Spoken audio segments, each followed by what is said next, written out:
Facebook ఆగిపోయిందని చింతిస్తున్నారా? అలా అవ్వాల్సిన అవసరం లేదు ఇప్పుడు. ఎందుకంటే ఇప్పుడు మన మీ న్యూస్ వెబ్సైట్ అండ్ యాప్ వచ్చేసింది. ఫేస్బుక్ తరహా మనకి ఫీచర్స్ ఇందులో ఉన్నాయి. ఇప్పుడు మన వెబ్సైట్లో చూసినట్లయితే ఇక్కడ ఫీడ్ ఉంది. ఫేస్బుక్లో లాగా మనకి ఫీడ్ ఉంటుంది.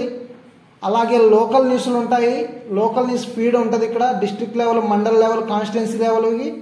అలాగే గ్రూప్స్ కూడా, మీకు కావాల్సినటువంటి గ్రూప్స్ కూడా, రాజకీయ గ్రూపులు లేదంటే కాలేజెస్ కానీ మీ యొక్క అన్ని గ్రూపులు ఇక్కడ ఉంటాయి. అలాగే వీడియో క్లిప్స్, క్లిప్స్ అని చెప్పేసి సరికొత్తగా ఫీచర్ ఒకటి యాడ్ చేశాము. సో ఇంకెందుకు ఆలస్యం? ఫేస్బుక్ ఆగిపోయిందని చెప్పేసి మీరు ఇబ్బంది పడి చింతించాల్సిన అవసరం లేదు. మన మీ న్యూస్ యాప్ వెబ్సైట్ని ఒక్కసారి ఓపెన్ చేయండి. మీకు ఈ ఫీచర్స్ అన్నీ కూడా మీకు ఎంతగానో ఉపయోగపడతాయి, మీకు ఖచ్చితంగా నచ్చుతాయి. ఫేస్బుక్కి ఒక ఆల్టర్నేటివ్గా మనం తీసుకెళ్దాం దీన్ని. Thank you everyone.